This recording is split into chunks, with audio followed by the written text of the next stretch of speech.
away from YouTube. Okay. There's always 5, 6 people who watch us in the YouTube live.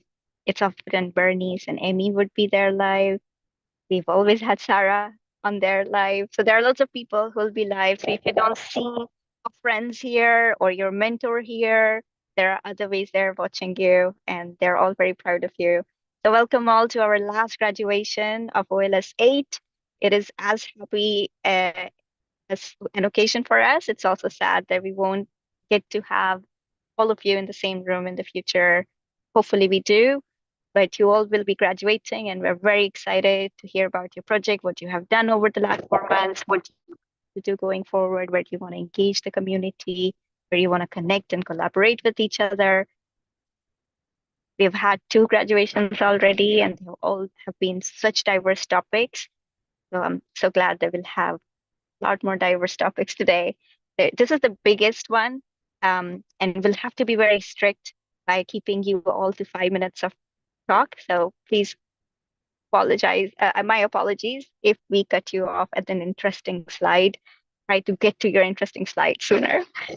Um, we have a code of conduct that applies here to applies to your entire program. You have received a feedback form that you would be able to use to send us anonymous feedback, send us named feedback, but also post-cohort feedback so that we can connect with you, we can make experience better for our future community. But also, if anything happens during this call that makes you feel uncomfortable, please do connect with us, email team at weareols.org. You can also directly reach out to Paz, you, Bernice, Emmy, and I, and Irene, anybody you feel most comfortable with. With that, I'm very delighted to pass the mic to Irene to kick us off with our first set of graduates. Thank you, Malvika. So I just want to make sure that everyone has signed up with their project in the Etherpad in line 28. I see right now 9 projects, but I think we might be missing some teams. So just make sure that your team is there. And with that, Robert, you're first. Are you ready to share your screen? You see it well? Yes. Cool. So, hi everyone. We're Team OpenTecher, that's how we pronounce it, and that's Teddy and me, and we were mentored by Nico. And let us run through this in 5 minutes, right?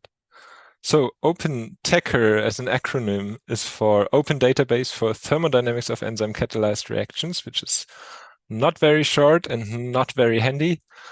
And we're an open community apart from the open database. And now I got you hooked on the thermodynamics part. So we are concerned with one thermodynamic parameter, and it's called the apparent equilibrium constant. And if we want to go into detail, that would take more than 5 minutes. So let's make it very, very short. That's an important parameter if you want to know whether a chemical reaction occurs or not. And that could be you want to make ethanol from glucose or anything in your body, any metabolit, like all the metabolism, all the metabolic reactions, they have one apparent equilibrium constant. So if you measure one of those, you would better tell the world. And the actual like unique value proposition we have here is that we don't do this. Usually a researcher, when they want to create a database, they first have the idea. So we have the idea too. Then you need a lot of money, a lot of time, a lot of people to create a database. And if someone or something loses interest or something happens, the database just dies and all the data goes off. And we contrast that with the paradigms of open source and open data, where we can keep the infrastructure alive, or if we decide or something happens, the bus factor comes into place, you can fork it off. Like you can take all of our data, all of the infrastructure to run the database, to then kick off your own database. And I think that's a pretty big shift. I'm handing over to Teddy. Yeah. Hi. So what we achieved during the OLS cohort is we made it possible to contribute to our database of apparent equilibrium constants. And we've now got a guide for how to do that. We held a hackathon, which really helped. We did some software development, and we sort of generally brought our community together with a lot of help from, the mentor Nico and just generally the community. And even better, we constructed a roadmap for how we're going to go from, what we've got now to what we ultimately want to have, which is, a more useful database. What the biggest thing we learned is how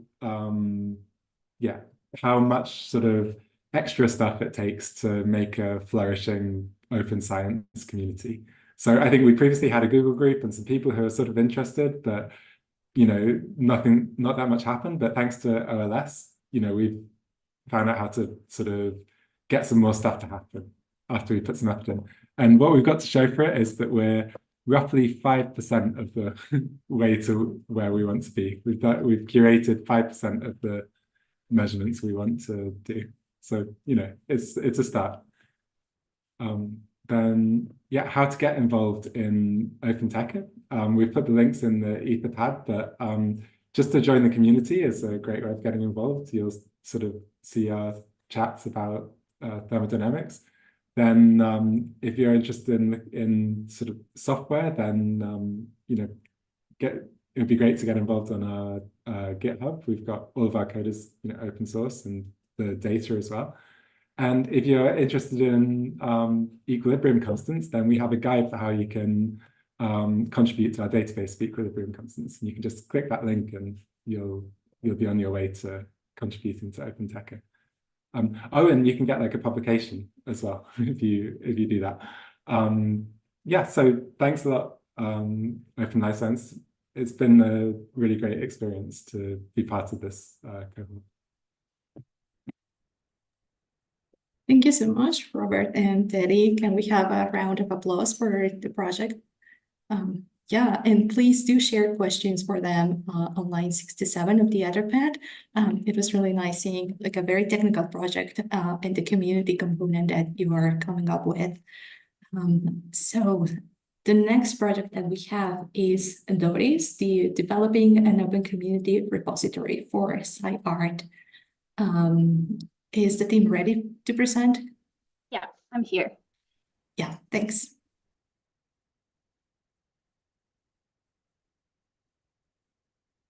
Can you see the presentation? It's loading.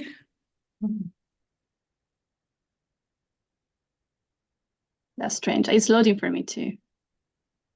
Okay, now I see it. We can see it. Okay, so hi everyone. My name is Arianna Zonazzi, and the project is titled Developing an Open Community Repository for SciArt that during the weeks actually became DORIS for short. I really want to thank Saranjit, my mentor. She has been really helpful and insightful, and I had a great time meeting with her every 2 weeks, and I really hope that we can stay in touch.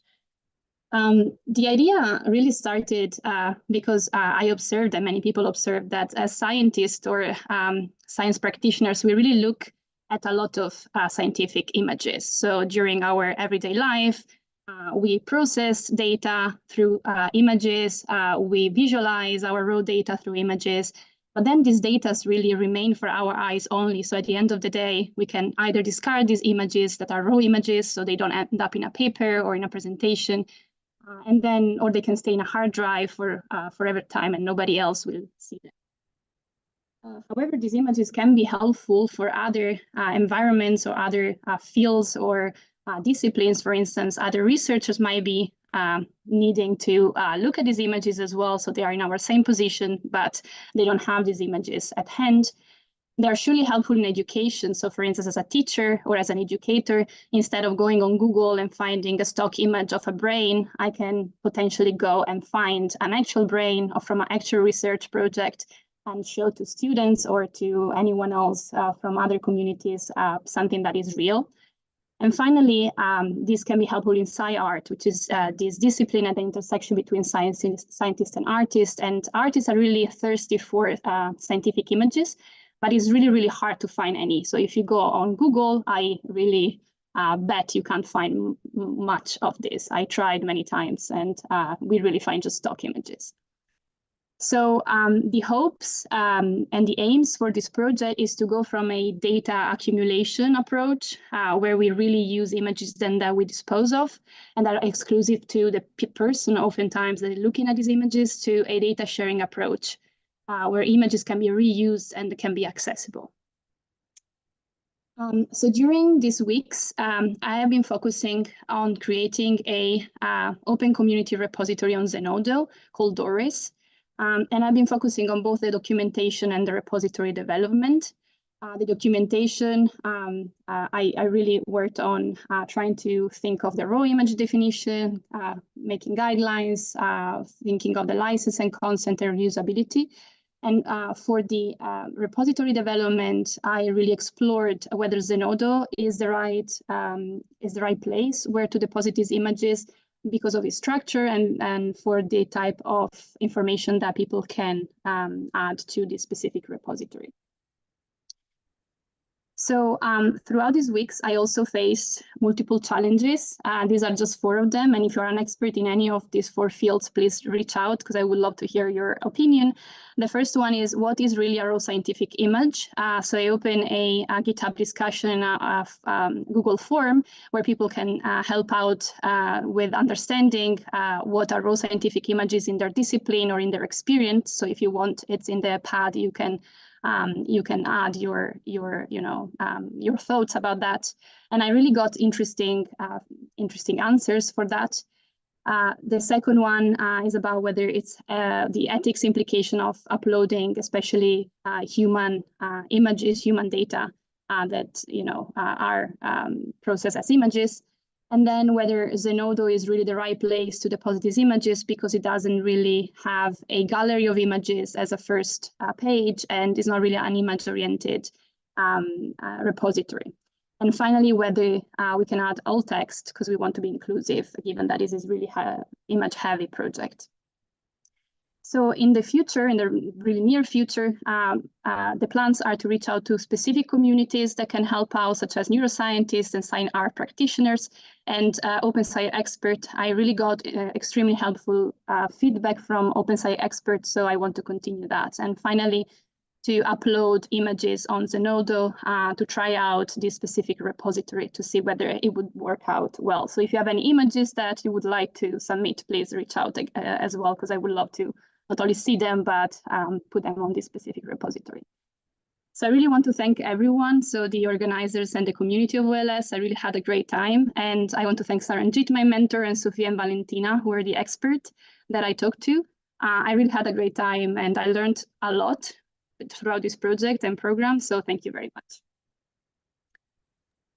Thank you, Ariana. That's an awesome initiative to link scientific images with outreach venues. So can we give a round of applause for the project, please? Yeah. Thank you. Thank you. And please share your questions for the project on line 80 of the Etherpad. So our next presenters are the Reclone Community Project. Are you ready to present? Yes. Yeah, we can see your presentation. Go ahead.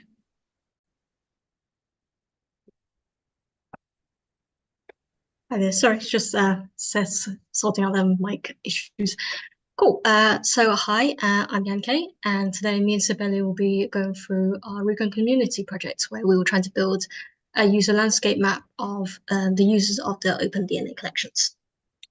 So to start off, we want to just give you a little bit of background about what Reclone is. So Reclone is the reagent collaboration network. And here our vision is to enable all researchers to have equitable access to biotechnology. And we do this, our aim towards this is over 3 different missions.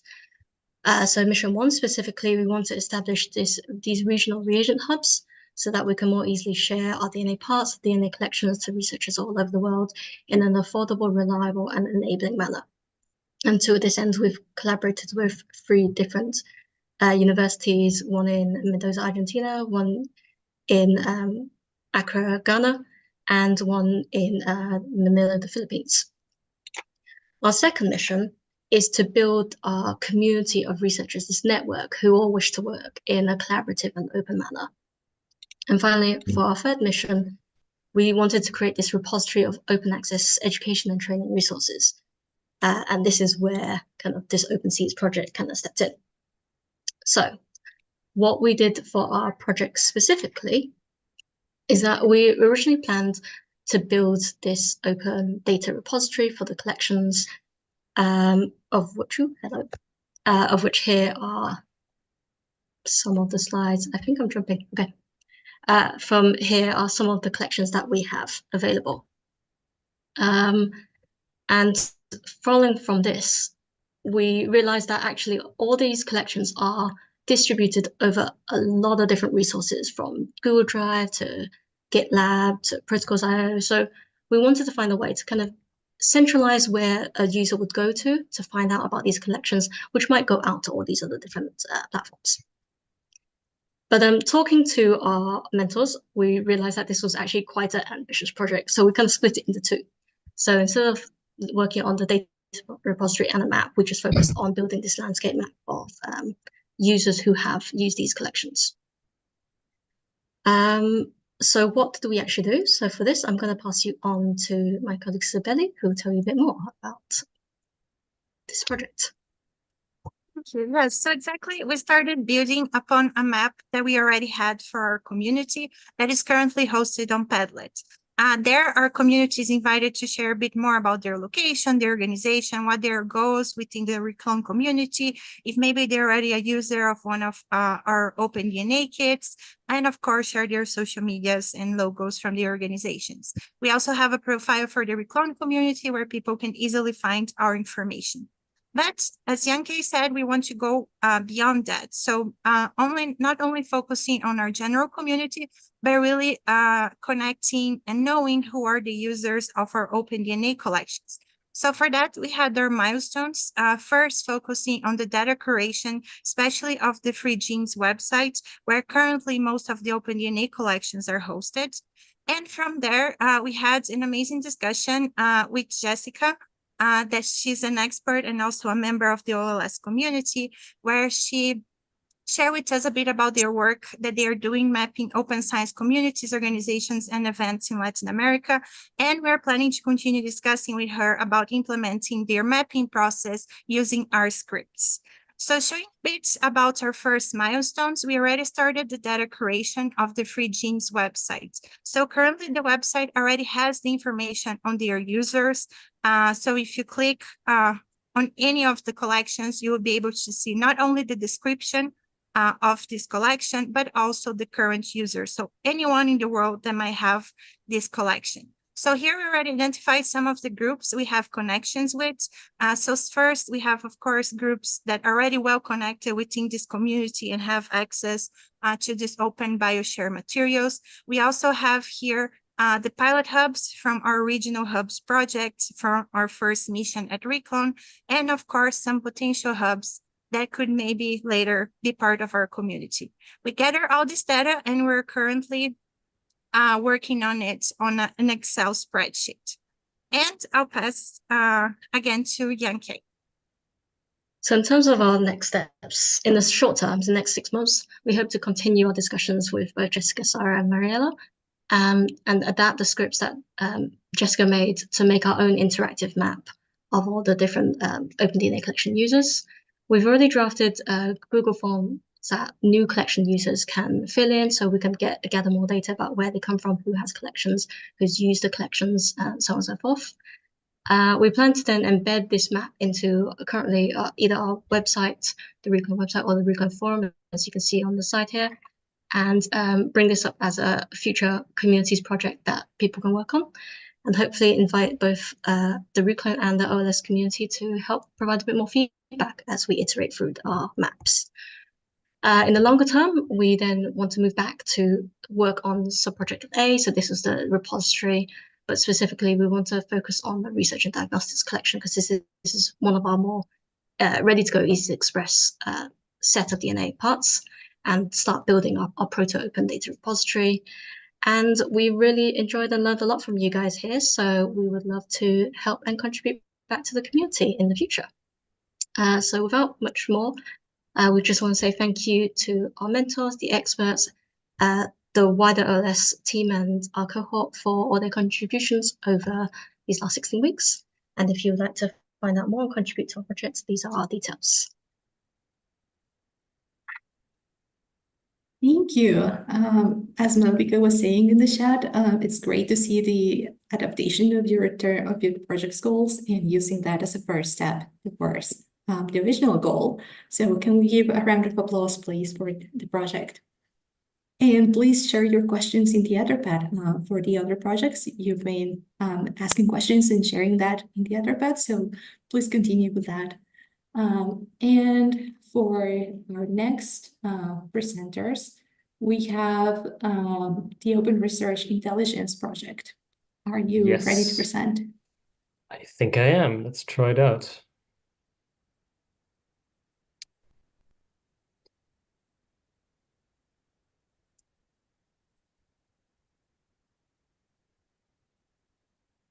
So we can see your screen, but it's still not in presenter mode. Yeah, I'm moving around some Zoom windows. Yeah. Yes. All right. Good. Thanks. Yes. Thanks very much, everyone. Yes, I'm Max, and together with Ruben and Matthijs, Ruben is also in the call.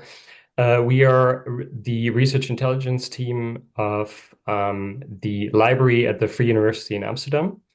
You can follow the DOI link to our presentation and the project. Just a bit of background. So what is research intelligence? What do we actually do? So most of our work revolves around collecting and analyzing research metadata. So not research data, but things like an open access status of a publication. And we do that in order to support assessments of a policy or mission, which can be something like as large as open science. So why did we decide to do this project? Well, we often encounter that the data and the methods that are used in research intelligence come from closed sources, and we would like to change that. So our goals for the project were twofold. First of all, we wanted to create a set of web applications, a demo set that would use open data as a sort of proof of principle. And second, we wanted to launch a community of users and developers for these tools. So what we wanted to, the kind of things that we wanted to learn while doing the project, while joining this cohort, was first of all to learn more about the web application frameworks out there, to get an estimate of the time and resources needed to develop and maintain these apps, and to find out more about like community and how we can build one and maintain it.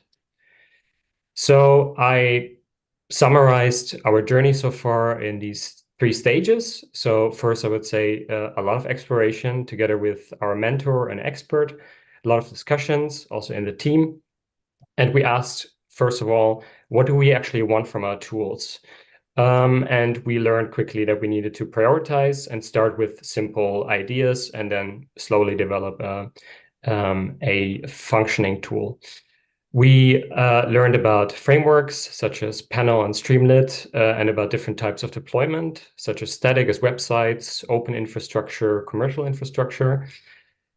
The second phase, the implementation, where we were also guided very well by our mentor, And together with the cohort, of course, we went through a lot of iterations of our tools. We created a set of demo applications. I will show you one demo in a bit. And we made our first deployment. We spent a lot of time for software management. And here I can really only emphasize that writing a good README is hard, which I didn't think beforehand. And now I would say we're in this phase of community building, where we also take a lot of inspiration from Cohort presentations such as the Mountain of Engagement. And we are looking for potential users. We ask ourselves, how can we reach them? And I would say it's really important to just really reach out, to ask, to connect, and keep engaged. So yeah, we have achieved what shown here. This is the README to our tools with some links where you can play around with them yourselves. And I will give a quick demo of one of these tools. I hope you can see this clearly. So it's a tool where you can investigate someone's co-authorship network. So on the left-hand side here, we select an author by name via author completion. Then on the right side here, you can see how this graph is updated. You can investigate the authors, you can investigate their associated institutions, and then you can sort of drill further down, look at first-degree co-authors, select one, the network is updated, and on the lower part here, you can also see what their research is about. So we provide research fields, and all the data comes from a source, an open data source, which is called OpenAlex. All right. That was it. Very quick, short demonstration of our tool. And I would really like to thank our mentor, Sebastian, and our expert, Sarah Gibson, and of course, you guys, the core team, and the whole cohort. And yeah, we'd really like to keep in touch. So all the links are provided in the Etherpad as well. Thanks a lot. Thank you so much, Max. That was an amazing demonstration in such a short time. And I like the idea of starting simple and growing step by step. So please share questions for the team, and let's give them a round of applause, please. Yeah.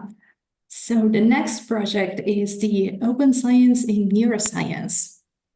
Is the team ready to present? Yeah. Yes. Sure. I think you see my screen, right? Yes, we can see that. Perfect.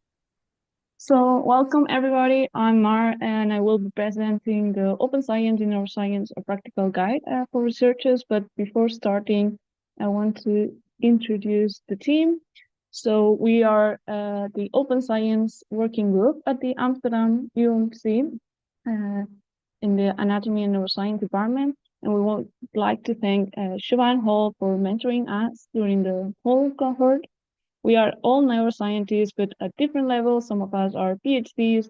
We also have a postdoc and some research assistants.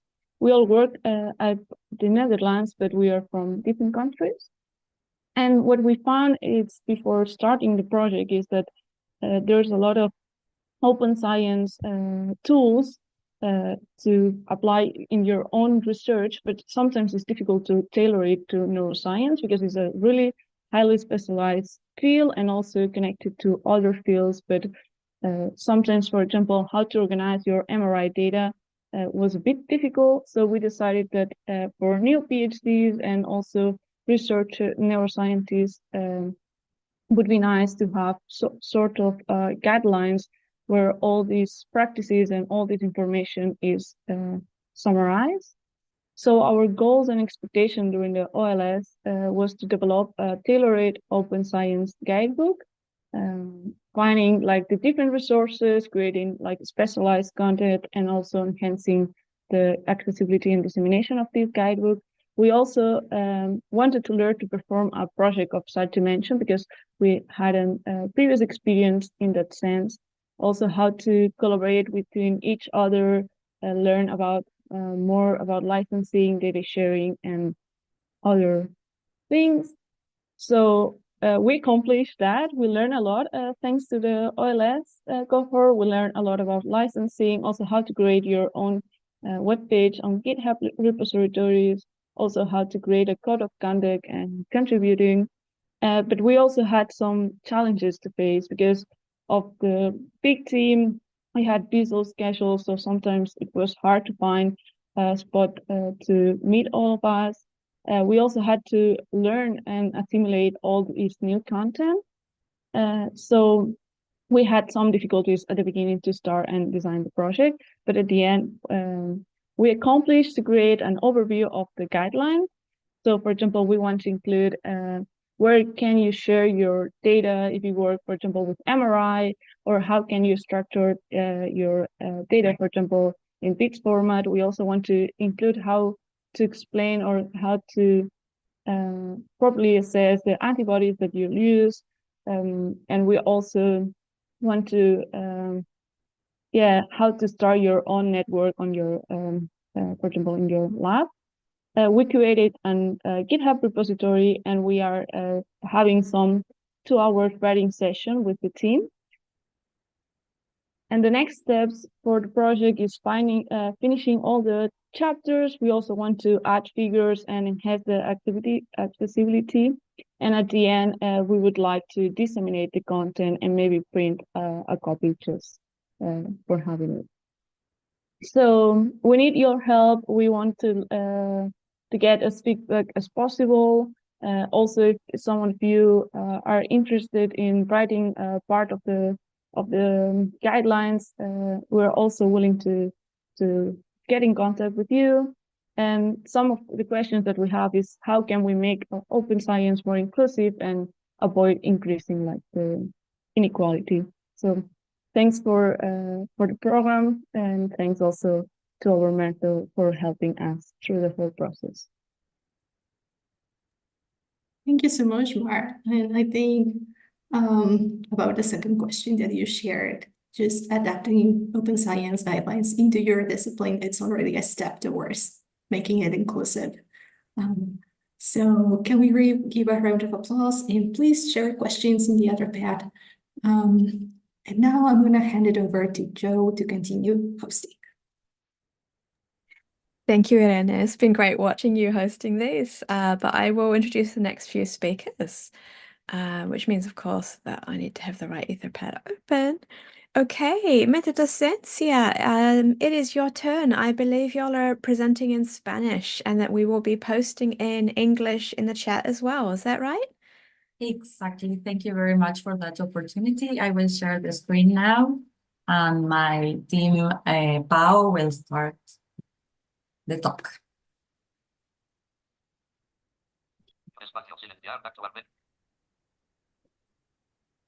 Configuración del audio. Silenciar actualmente se abre. Mostrar video en miniatura seleccionado. Buenas tardes a todos. Antes de presentar al equipo, queremos, por parte de todos, agradecer a OLS por la oportunidad del aprendizaje, del intercambio, del asesoramiento constante, y también a Metadocencia por las mismas oportunidades que nos están dando. El equipo lo formamos Laura Sensi, Iván Poggio, Romina Pendino y quien les habla, Paola Leffer. Todos tenemos formación en ciencias sociales y humanas, lo que dio una posibilidad de intercambio de saberes súper interesantes. Junto con nosotros, Verox Yardés como mentora. Gracias, Verox, por todo. Y nosotros somos Metadocencia, una organización sin fines de lucro que trabaja en la producción, en la comunicación, para la aplicación de los saberes científicos, sean globalmente equitativos, y también construimos capacidades científicas y técnicas de forma responsable, con mirada local, a través de la co-creación de redes, de espacios de aprendizaje y de recursos accesibles para las comunidades hispanohablantes. Lau, si puedes pasar la... Y ahora sigue mi compañero Iván. Buenas tardes. Sí, desde Metadocencia empezamos en el año 2022 a construir y a planificar nuestra gobernanza. En ese proceso de planificación, de la toma de decisiones de forma democrática, lo construimos de manera participativa, no solo todos los integrantes que participamos dentro de Metadocencia, sino con otras comunidades que también pudieron participar y venir y tomar esas buenas prácticas que ellos llevaron adelante como insumos para nuestra gobernanza. Nuestra gobernanza fue construida, como bien les decía, de forma democrática, donde se pudieron evaluar distintos diseños de roles y empezó a funcionar en el año 2022. Desde ese momento quedaron configurados dentro de los equipos la toma de decisiones, así también la manera de que llevamos adelante todas las cuestiones afianzadas con metadocencia. Desde ese lado empezó a funcionar en el año 2022 con esta mirada local, de construcción de metadocencia, y desde ahí la denominamos Gobernanza 1.0. Con este proyecto de OLS-8 lo que queremos hacer es completar esa gobernanza que ya tiene un año y pico de vigencia con nuevas cuestiones que aparecieron y que fueron en el camino demostrándonos que era necesario completar. Siguiente participante. Y bueno, ¿y con qué expectativas arrancamos este recorrido en este training? Bueno, lo primero, los logros que teníamos previstos era inicialmente que nuestra participación dentro de este programa nos permitiera seguir fomentando el sentido de la colaboración, la participación y la transparencia a medida que aprendemos de las experiencias de otras comunidades, con el objetivo siempre de crear, documentar pautas escalables, adaptables y que sean también efectivas para este proceso de gobernanza que mencionaba recién mi compañero Iván, siguiendo ya los lineamientos que veníamos trabajando colaborativamente dentro de metadocencia. Y otra expectativa también fue la de aprender de las experiencias, recomendaciones de otras comunidades para anticiparnos a resolver unos posibles o potenciales conflictos con los que, o inconvenientes con los que nos pudiéramos encontrar. Ahora, ¿qué nos quedó en el tintero? ¿Qué fue aquello con lo que todavía nos quedamos con las ganas y que tenemos seguramente más adelante como objetivo? Es avanzar en la formalización de lineamientos para una política editorial que sea consistente con los principios de ciencia abierta, por supuesto, para promover de esta manera el reconocimiento colectivo de contribuciones en la escritura de documentos científicos, académicos, institucionales. Es decir, nuestras expectativas se cumplieron, la verdad que estamos muy agradecidos, se cumplieron con creces. Por supuesto que nos quedamos con ganas de más y de poder aprovechar más la oportunidad de intercambio y aprendizaje con personas de otras comunidades, muchas veces por falta de tiempo, algunas veces por diferencias en usos horarios. No pudimos aprovechar todo lo que nos hubiese gustado, pero avanzamos muchísimo. Y en este slide se pueden ver los enlaces a toda la documentación que estuvimos trabajando a lo largo de estos encuentros y estos meses, que también fuimos iterando con el resto del equipo de metadocencia. Tenemos nuestras pautas de convivencia, que son parte de la gobernanza, protocolo también de intervención. Tenemos, bueno, todas estas documentaciones que en breve, en próximas semanas, ya tendremos posibilidad de compartir con las comunidades amigas y con quienes quisieran conocerlos. Bueno, continúo. Les queríamos mostrar que uno de los mayores desafíos que tuvo el desarrollo de este proyecto fue honrar esa gobernanza participativa, abierta, colaborativa, haciendo dialogar esta instancia del equipo de OLS-8, el diálogo con la mentora, con otras comunidades, con nuestro consejo asesor y con el equipo ampliado de metadocencia. Este es el cronograma de planificación que nos planteamos. Y por supuesto que también implicó apropiarnos de los documentos, diseñar criterios más que reglas y pautas que se mantengan como abiertas a las distintas iteraciones de la gobernanza que están previstas en nuestra documentación. Y bueno, como vemos en esta diapositiva, el trabajo no terminó, todavía nos faltan algunas instancias abiertas de discusión, de participación, y como decían mis compañeros, la publicación de estos documentos en su versión final para que otras comunidades, organizaciones y personas puedan aprovechar este aprendizaje colectivo y colaborativo en línea con los principios de la ciencia abierta y todo lo que hemos aprendido en este espacio. Para redondear, repetir el agradecimiento porque realmente pudimos hacer este trabajo porque nos dedicamos el tiempo, gracias a OLS por los recursos, por las herramientas, por las instancias de intercambio y a nuestra mentora Verox por habernos acompañado con toda su experiencia y generosidad. Así que bueno, eso es todo. We left the transcription in English, so you can follow what we said in Spanish. Thank you very much. Muchísimas gracias. Y bueno, pasamos el micrófono. Quedamos abiertos a toda pregunta o aporte que quieran hacernos. Gracias. Gracias. Thank you so much. And thank you as well for taking the time to give us an English transcript that we could follow along. We know that's extra work and we're very grateful. The questions, folks, line 143. So one final big round of applause. Really quite exciting seeing that program develop and seeing what you've been working on and the different governance things. Sorry that my Spanish isn't good enough to offer feedback in Spanish. Yo hablo un poco, but really poco. Okay, who is next? Virginia, it's over to you, I think, for your team. Do you hear me correctly? I have We like do. the phone and the computer. So I will share my screen now. And we should be okay. Perfect. Do you hear me? Great. So hi, everybody. Thank you. My name is Virginia, and I am actually here on behalf of a group of amazing people with whom we are creating the HICMAR network for young marine researchers in Latin America. So just to give a bit of context as to why we are creating this network, well, there are a lot of challenges in studying marine sciences, from collecting samples, which mainly have to be done at the sea, to analyzing the data, publishing the result, which almost always is in English. And everything we do is in a multidisciplinary context that depends hugely on funding.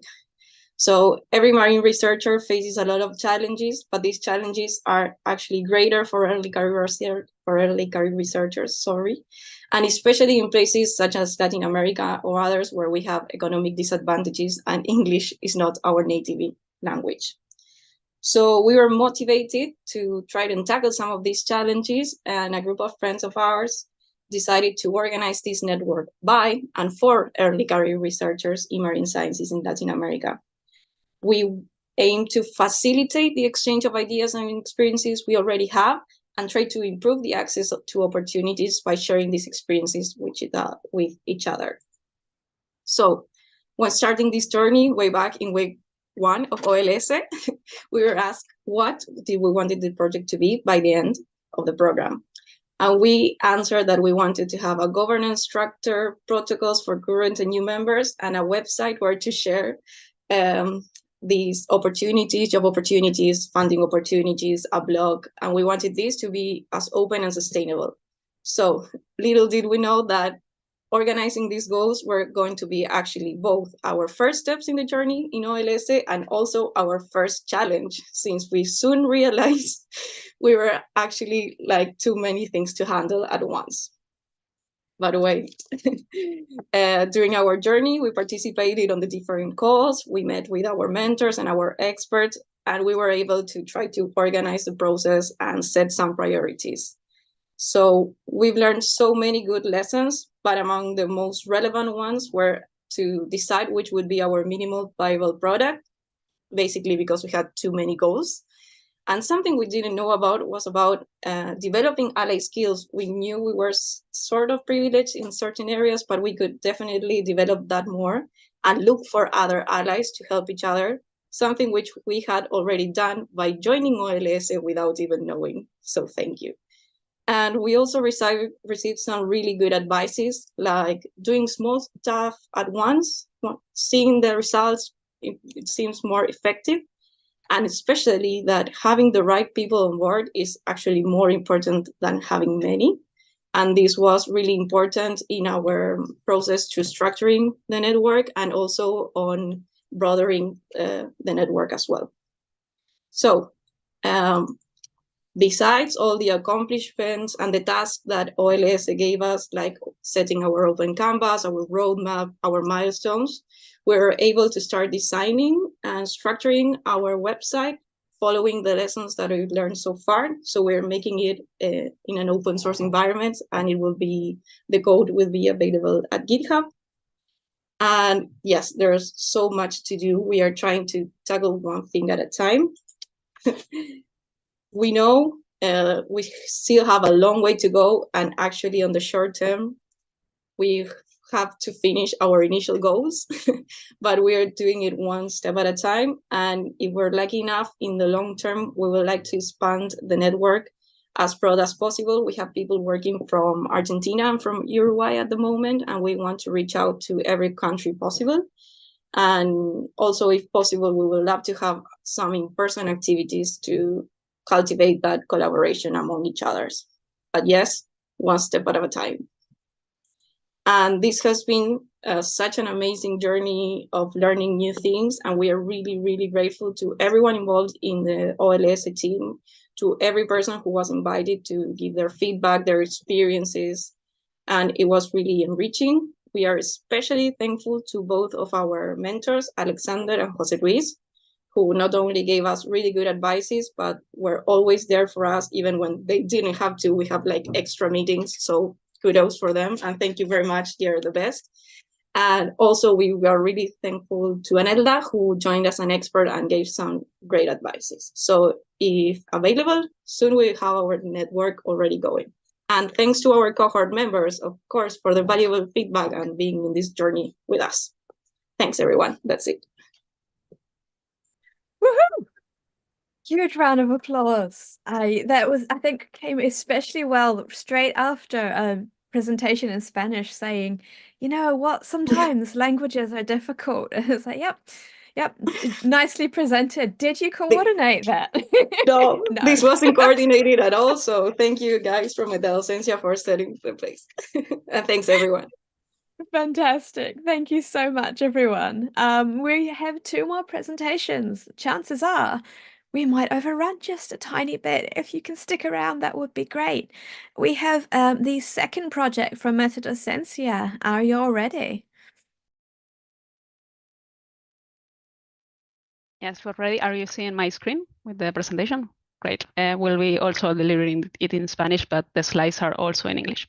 So, hola, ¿cómo están? En primer lugar, queremos agradecer al equipo de OLS por darnos la oportunidad de exponer nuestro proyecto hoy en español. Les damos la bienvenida y vamos a compartir nuestra experiencia con el proyecto Estructura e Infraestructura para la Formación por Cohortes Virtuales. Este es nuestro equipo, somos todas partes de Metadocencia. Es una organización sin fines de lucro que trabaja para que la producción, la comunicación y la aplicación de saberes científicos y técnicos sean globalmente equitativos. Nuestra mentora en OLS fue la querida Chema, que se acaba de ir, y estamos muy agradecidos por toda su contribución a nuestro proyecto. Metadocencia nació hace 4 años con el propósito de enseñar cursos cortos en modalidad virtual y para personas hispanohablantes, principalmente de Latinoamérica. Y de nuestra experiencia personal y profesional, observamos sistemáticamente cómo faltan recursos para personas como nosotros que quieren entender más sobre ciencia abierta, sobre enseñanza y quieren crear y sostener comunidades.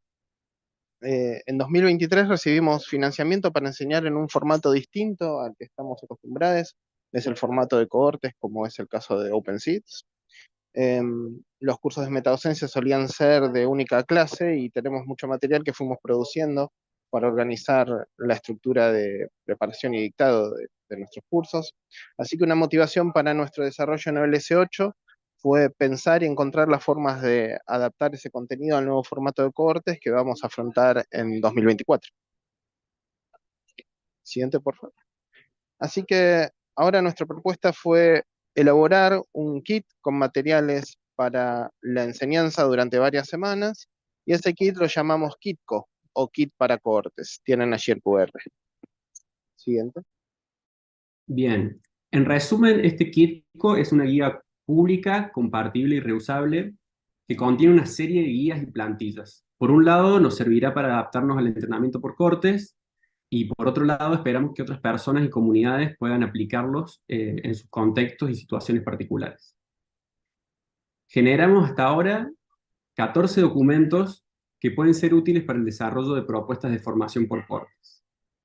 Acá en esta filmina que sigue, mencionamos algunas de esas herramientas y plantillas, por ejemplo, el modelo para la elaboración de un cronograma o la plantilla para el desarrollo de personas tipo. Cada persona o comunidad que utilice este kit puede adaptar estos documentos a su contexto y sus necesidades. Tomamos muchísima inspiración de OLS-8 y otros recursos, pero como contamos, nuestra audiencia es de personas hispanohablantes, principalmente Latinoamérica.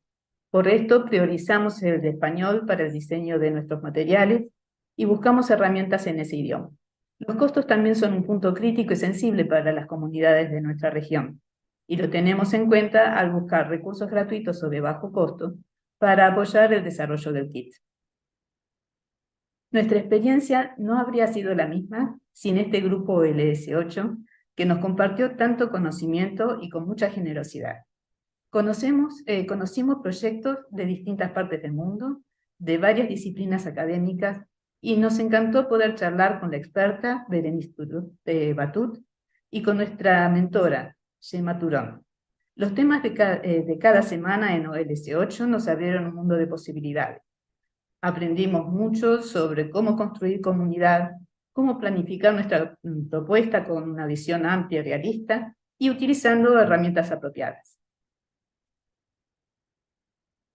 Y bueno, este proyecto, claro, no termina aquí, así como los otros que vimos, y con la ayuda de nuestra mentora, como decimos, con las llamadas de OLS-8, con nuestro trabajo en estos meses, pudimos avanzar en la planificación, evaluamos distintos caminos a tomar, y por fin llegamos a la primera versión del kit Cohort. Ahora nos toca adaptar el kit a la enseñanza en cohortes, que vamos a empezar en los próximos meses por primera vez. Elegir la plataforma donde lo publicaremos para que cualquier persona pueda acceder y reutilizarlo y después difundir el material. Nuestro equipo terminó el S8 con mucho ánimo para continuar haciendo ciencia abierta. Y muchas gracias a OLS-8 por su acompañamiento en todo este camino y también a todas las comunidades a quienes referenciamos acá por sus trabajos que ayudaron a desarrollar el nuestro. Y bueno, ahí tienen el QR code de nuevo para acceder al kit y la web de metadocencia y la presentación. Muchas gracias y hasta pronto.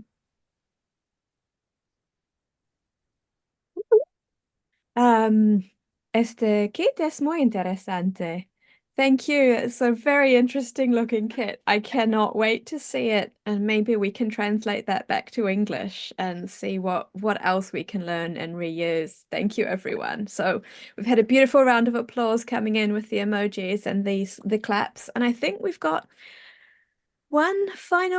two graduates. So Fatima, over to you. Yes, let me share my screen.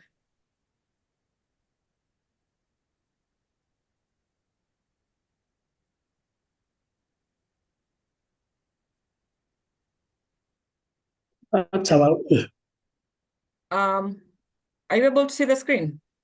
Looks perfect.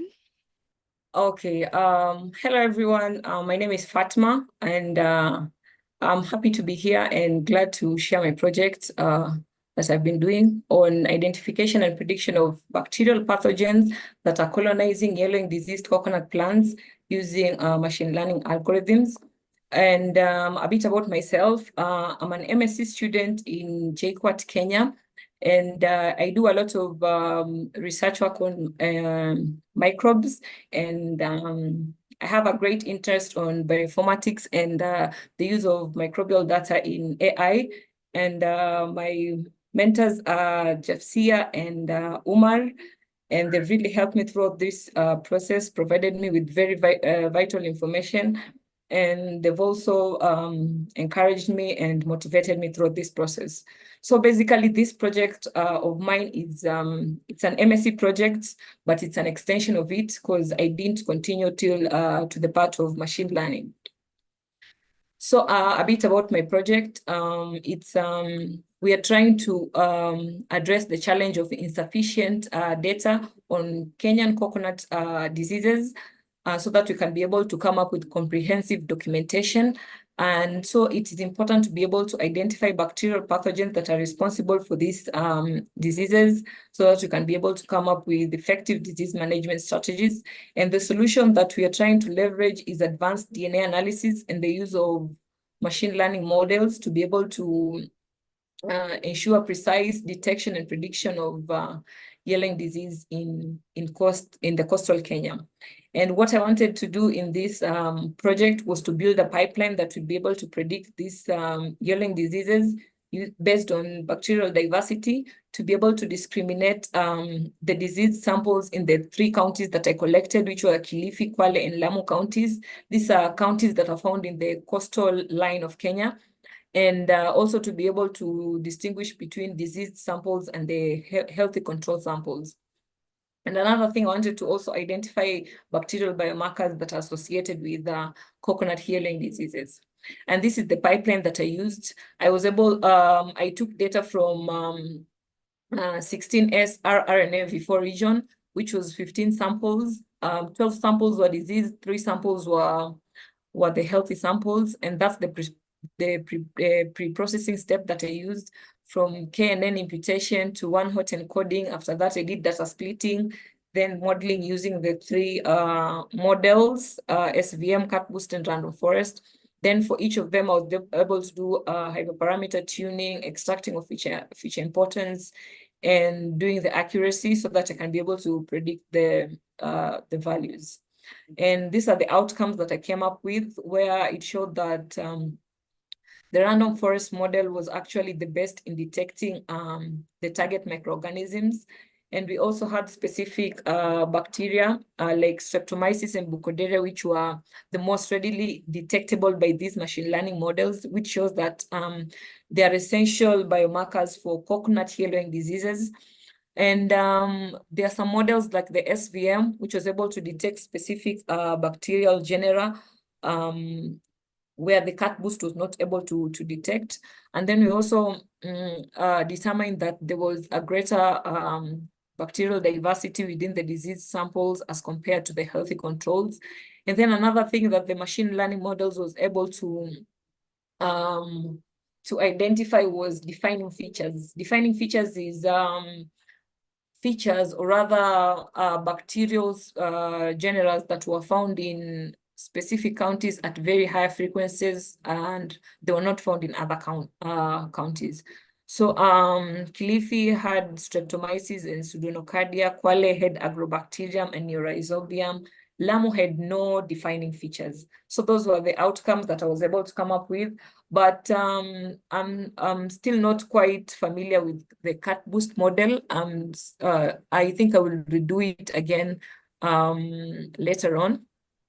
So in this, in my OLS journey, I was able to learn various things in terms of open leadership skills from the cohort calls. I also learned a lot in GitHub, creating the repository and creating a roadmap and things like that, to be able to interact with individuals from different scientific backgrounds. I had a good collaboration also with my mentor. And some of the goals that I achieved were setting up an open project, the open repository for my projects, and better understanding of machine learning algorithms. Because before this, I was actually quite green in that field. And some of the problems I experienced were internet connectivity. Okay, my mentor was, there was a time he was in his hometown, I think. So we had quite a bit of a challenge in the internet aspect. And then we also had problems in the pre-processing steps in the machine learning, because my data had a lot of 0 values, but we were able to overcome that. We found the KNN imputation that handles data that is full of zeros. Also the time zone differences, technical issues like the hardware limitations. There was a time my mentor had to use his phone for our mentor-mentee meetings, but all in all, he was able to pass the information.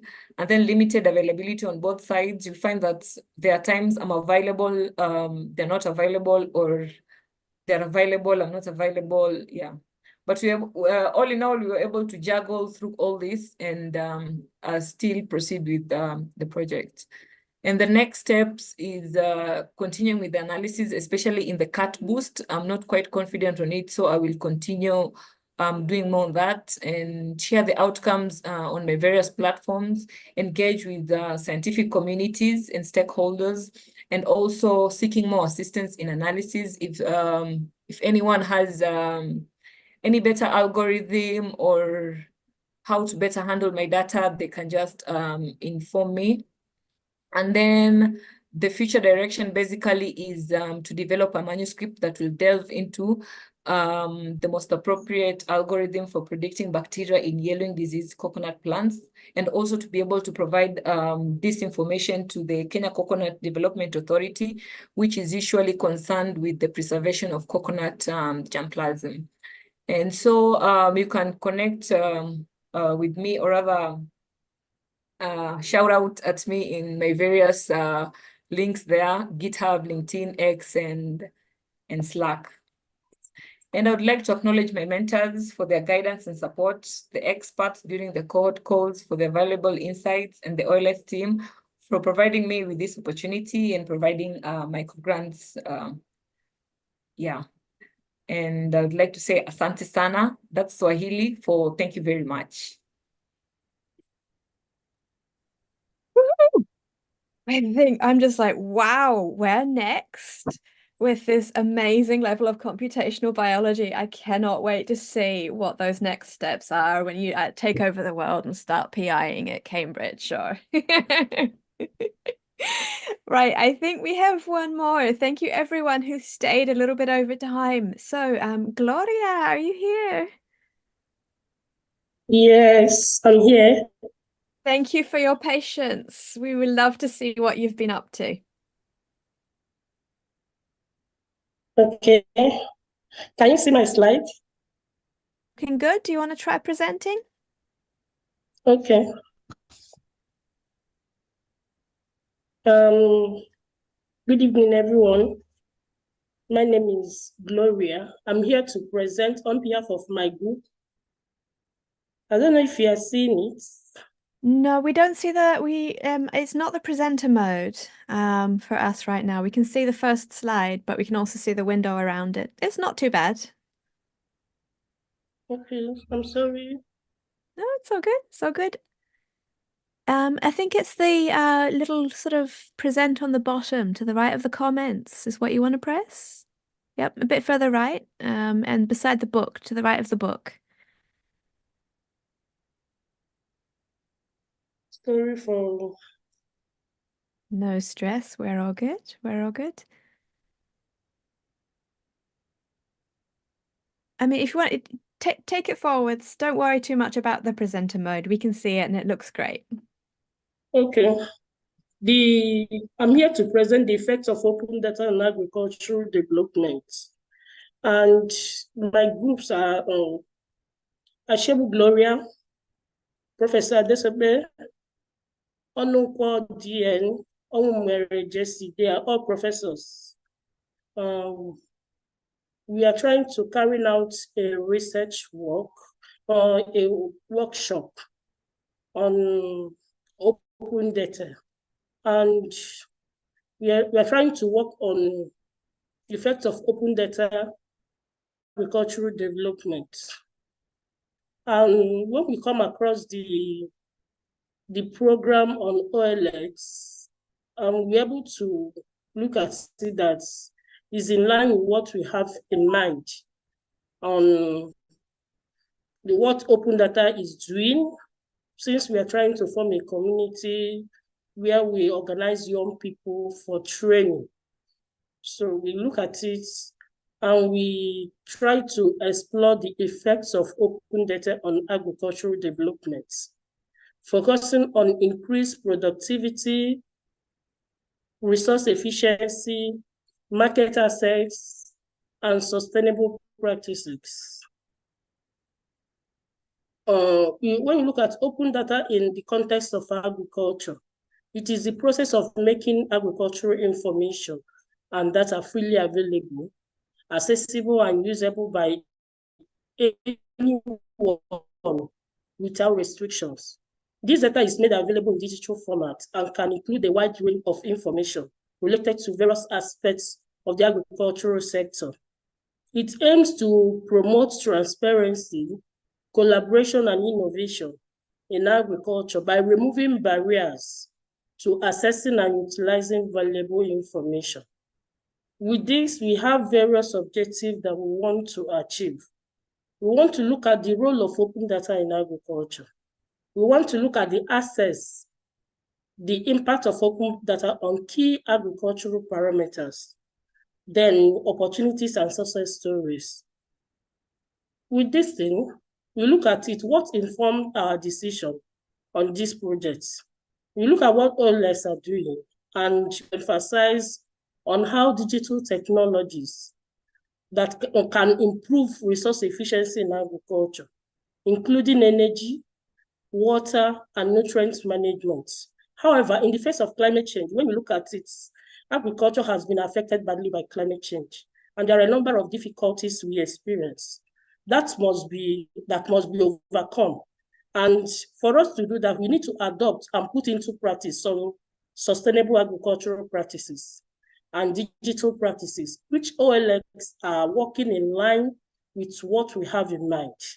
And we try to partner with you people to see how we are going to work together to achieve this milestone, to foster collaboration and to network among participants for sustainable agricultural initiative by building a community where data and other information regarding sustainable agricultural practices will be shared. We look at, from there, we're able to form a community and we map out a workshop which we have in mind on sustainable agricultural practices and climate mitigation through digitalization. We were able to develop the proposal on a 3-month workshop for youths on sustainable agricultural practices and climate mitigation through digitalization. The proposal development was supervised by our great mentors, MS Irene and Dr. Omar Farag.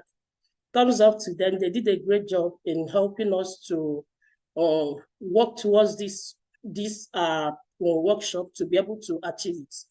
And the goal for the workshop is to look at the climate resilience crop, how to introduce it to the youth, implement digital devices, device, preservation of the ecosystem among biodiversity, capacity building and education. All these things is what we have in mind to be able to achieve that. We have some workshop objectives which we try to do to educate the participants about the fundamentals of sustainable agriculture and climate change impact on agriculture, to explore and promote the potentials of digital technology in mitigating climate change in agriculture, to develop practical skills and knowledge for implementing digital tools in agricultural operation, to foster collaboration also, and to network among participants for sustainable agricultural initiative. Another thing we try to do, we initially I talked about resource efficiency, increased productivity by offering insightful information, encouraging sustainable practices and promoting cooperation throughout the agricultural ecosystem, open data and agricultural development. Because of our time, I won't draw much on that. I think it has incorporated in what I said before now, and also to help in market access and also sustainable practice, which I said previously.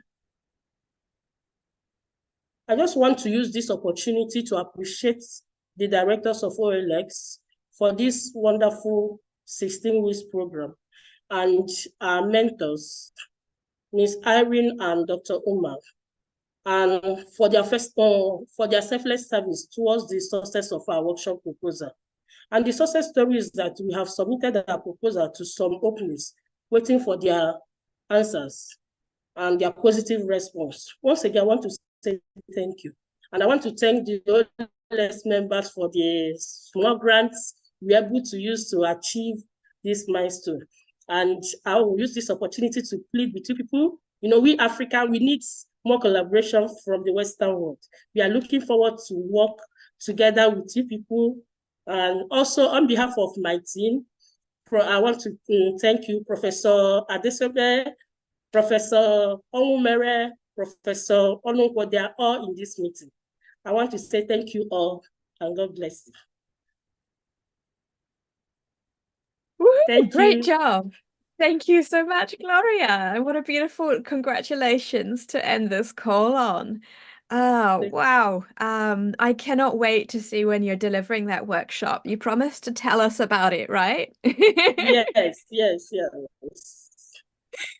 Fantastic. Okay, who's wrapping up? Is it Paz? Yes, I'm taking the group photo. Over to So, you. but let's finish the stream first.